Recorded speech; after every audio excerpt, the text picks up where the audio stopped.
ઇઝરાયેલે Gaza પર હવાઈ હુમલા કર્યા, 65 પેલેસ્ટિનિયનના મોત અને ઘાયલ. ઇઝરાયેલે મંગળવારની રાત્રે અને બુધવારે વહેલી સવારે ગાઝામાં તાબડતોડ હવાઈ હુમલા કર્યા છે, જેમાં 65 લોકોએ જીવ ગુમાવ્યા છે. આ હુમલામાં ઓછામાં ઓછા 22 બાળકો માર્યા ગયા છે. અમેરિકાની મધ્યસ્થીમાં હમાસ તરફથી એક ઇઝરાયેલી અમેરિકી બંધકને મુક્ત કરાવ્યાના એક દિવસ બાદ ઇઝરાયેલે હુમલા કર્યા છે. ઇઝરાયેલના વડાપ્રધાન બેન્જામિન નેતન્યાહુએ જણાવ્યું હતું કે એવી કોઈ રીત નથી જેનાથી ઇઝરાયેલ ગાઝામાં પોતાનું યુદ્ધ રોકી શકે.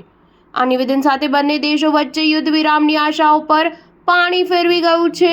ઇઝરાયેલની સેનાએ હુમલા અંગે ટિપ્પણી કરવાનો ઇનકાર કર્યો છે. ઇઝરાયેલે ગઈકાલે મોડી રાત્રે જબલિયાના રહેવાસીઓને વિસ્તાર ખાલી કરવાની ચેતવણી આપી હતી. ત્યારબાદ હમાસના માળખાગત ઢાંચાને ટાર્ગેટ બનાવી હુમલાઓ શરૂ કર્યા હતા. રશિયા, ચીન અને યુક્રેને ગાઝામાં સહાય વિતરણ માટે યુએસ ઇઝરાયેલની યોજનાને નકારી કાઢી છે. તેના બદલે ઇઝરાયેલે ગાઝા પરનો 2 મહિનાથી લાગુ નાકાબંધી હટાવવા અપીલ કરી છે. સાઉદી અરેબિયાની મુલાકાત લેવા જઈ રહેલા યુએસ પ્રમુખ ડોનાલ્ડ ટ્રમ્પે જણાવ્યું હતું કે તેઓ ગાઝામાં સંઘર્ષને શક્ય તેટલી વહેલી તકે સમાપ્ત કરવા માટે કામ કરી રહ્યા છે. ઉલ્લેખનીય છે, ઇઝરાયેલના વડાપ્રધાન બેન્જામિન નેતન્યાહુ આ યુદ્ધને રોકવા માંગતા નથી. તેઓ હમાસને ખતમ કરી દેવાનું નિવેદન આપી રહ્યા છે.